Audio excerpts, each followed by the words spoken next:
The patriarchy doesn't make men more manly, it makes them homosocial. That's exactly what led to this misunderstanding. So I don't know how many of y'all stay for the interviews that they do with the cast, but for episode 6, they interviewed all the Ratliff children, and the actor that played Lachlan says that what happened between these two is something that Lachlan thought that Saxon would have wanted.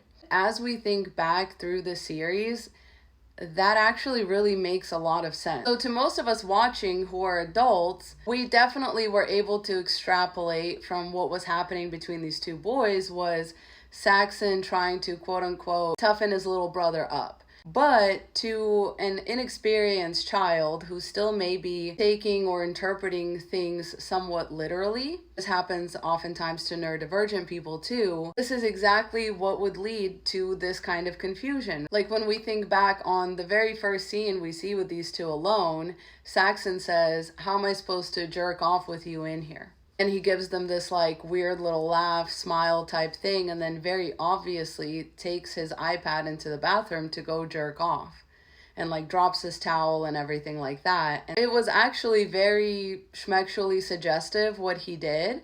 But I think in Saxon's mind, it was more of like this dominant move, right? It's like, I have all this schmexual prowess and you don't. I think Saxon was more like babooning, he was trying to show off the fact that he's more of a schmexual being than his little brother, and he was hoping that this would sort of like drive his little brother to stop identifying with their sister, because it seems like Saxon has kind of been around the finance bro industry for a while. He knows what's expected, quote unquote, of young men in these positions. He knows what the water cooler talk is like, and so he's trying to prepare his little brother, in a sick and weird way.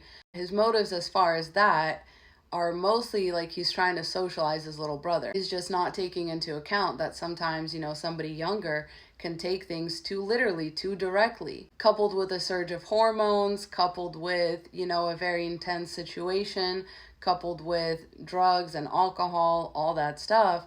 Things can sort of hit the fan very quickly. A lot of people have been calling Lachlan a predator and stuff like that, and while I can see that angle, I actually think his biggest problem is actually how sheltered he is as a result of his family being so rich. I don't know that a lot of people are picking up on the fact that these guys seem to only hang out with each other. It doesn't seem like they have a whole lot of friends outside of each other and like themselves. Like even when Victoria is recognized or whatever, she doesn't seem to like jump on the opportunity to like socialize or relate to somebody or be recognized or anything like that. Like even when it comes to rich people, her question is like, yeah, but are they like classy rich or trashy rich? She has all these questions because she ultimately doesn't feel safe. Like she feels like her money and stuff like that makes her a target, her position makes her a target. What all of these like kids are giving me is actually very unsocialized. They're actually very isolated. They're giving me kind of a homeschooled vibe. So I really don't think it's as much of a predatory thing as much as it is just isolation and like kind of the weirdness of being isolated by your money and your social status,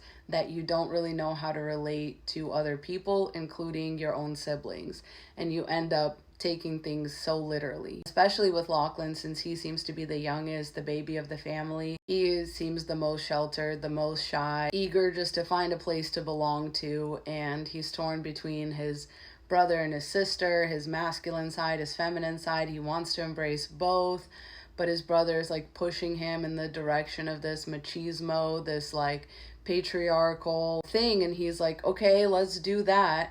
But the person he really wants to connect with is like his brother. It's not actually the woman that he's having sex with. It's his brother that he's looking at. It's his brother that he's touching. We kind of talked about this regarding last week's episode, men wanting to experience male validation from a schmexual perspective is like a very common theme this season of White Lotus, but I think among men in general. I think a lot of men want to experience male validation in the same way that they perceive women experiencing it. That's why a lot of guys will like say that they're straight, will present as straight, will date women, But if they have a chance behind closed doors, they often try to coerce or pressure their gay friends into having relations with them because they want to quote unquote try it or whatever, or because they've always been curious, or because they've always been closeted, etc. I just think that Lachlan like misunderstood his brother's over schmexualization of him as his brother coming on to him, which is just a very interesting twist in the story. And I think that's where we got this confusion. And hopefully, this makes Saxon sort of like stop and look at himself. But I think, if anything, it's going to make Saxon very upset. And he is going to start questioning himself, and like not in a good way. And I think he's going to really start unraveling, because he can only approve of himself connecting to very hyper masculine themes in life, like schmex or success. And we see in the preview that he's having sort of a success crisis right after he had a schmex crisis with his little brother. As always, can't wait to see where the story goes. Kudos to Mike White. Stay safe out there, ladies. I love you so much. Godspeed.